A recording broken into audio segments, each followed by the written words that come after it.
Para ampliar la información económica que mueve al mundo en este martes, ya me acompaña en el estudio mi compañero Juan Pablo Lucumí. Juan Pablo, buen día para usted. Buenos días, un placer aquí unirme al programa. Vamos a empezar hablando de Italia porque hay un debate sobre a quién pertenece el oro italiano. Algunos legisladores quieren que se declare propiedad del pueblo.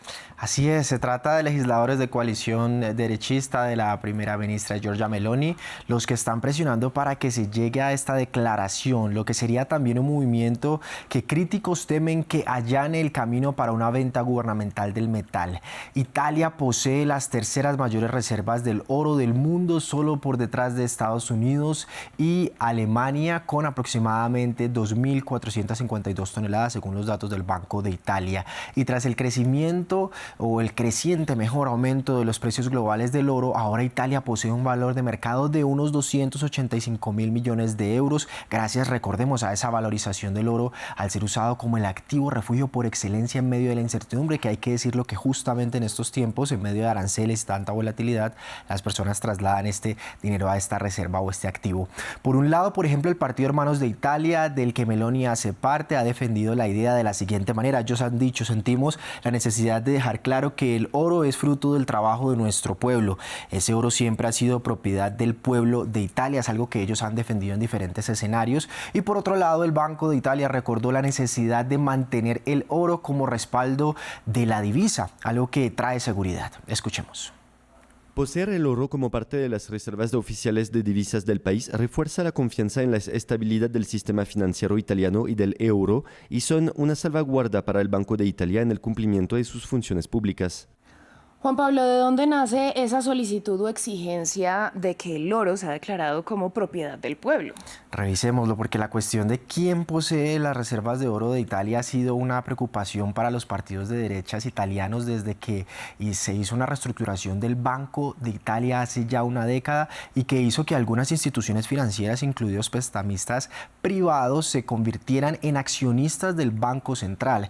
Esta reorganización encendió las alarmas de algunos parlamentarios, y en ese momento el Partido Hermanos de Italia empezó a presionar para que exista una ley que aclare que el oro en poder del Banco Central es propiedad del Estado, pero estos esfuerzos, hay que decirlo, siempre han quedado solo como intenciones y pues no se concretan. Incluso Meloni en 2014 habló del tema ante el Parlamento, mucho antes de que se convirtiera en primera ministra. Dijo que lamentaría las expropiaciones de la soberanía monetaria del pueblo italiano, e insistió en que bajo ninguna circunstancia el oro italiano debía ser tocado por estos nuevos propietarios del Banco Central.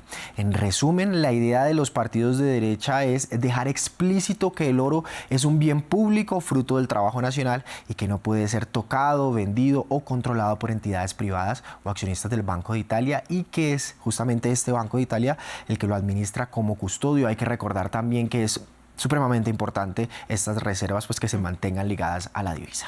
Nosotros ahora vamos a hablar de la eurozona. Dio a conocer su dato más reciente de inflación. Seguimos ahí en Europa. En noviembre los precios subieron 2,2% en comparación interanual en la región de los 20 países que comparten el euro como moneda. Es decir, 2 décimas por encima del dato objetivo del 2% del Banco Central Europeo por tercer mes consecutivo.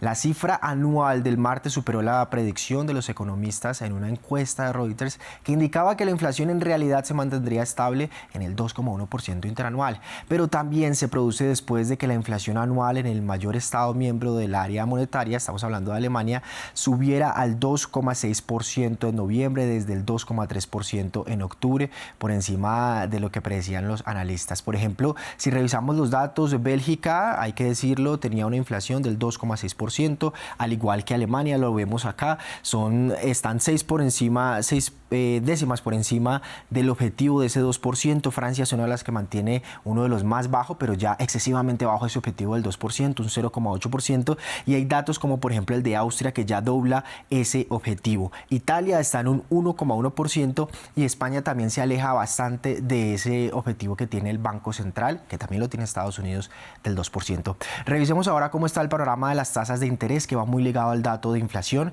porque hay que decir que el Banco Central Europeo tiene en este momento una tasa del 2,1%, está también también cercano a esos objetivos y ha tenido un escenario de distintos recortes este año, desde el 4,5%, un dato en el que estuvo en el más alto desde 1999 cuando se creó justamente el Banco Central Europeo, pero ahora han podido relajar un poco este precio hacia el costo del dinero.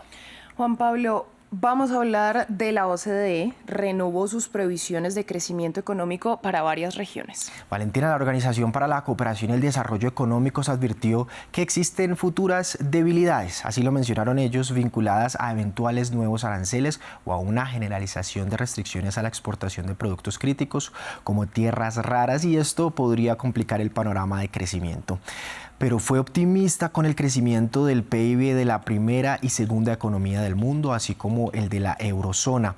En el comunicado que publicaron se lee lo siguiente, cito: la economía mundial ha sido resiliente este año a pesar de los temores de una desaceleración más profunda debido al aumento de los obstáculos al comercio y la fuerte incertidumbre relacionada con la acción pública. La OCDE asegura que tras un crecimiento del 3,3% en 2024, el Producto Interno Bruto mundial se desaceleraría ligeramente hasta el 3,2% este año y el 2,9% el año próximo, sin cambios respecto a sus previsiones de septiembre.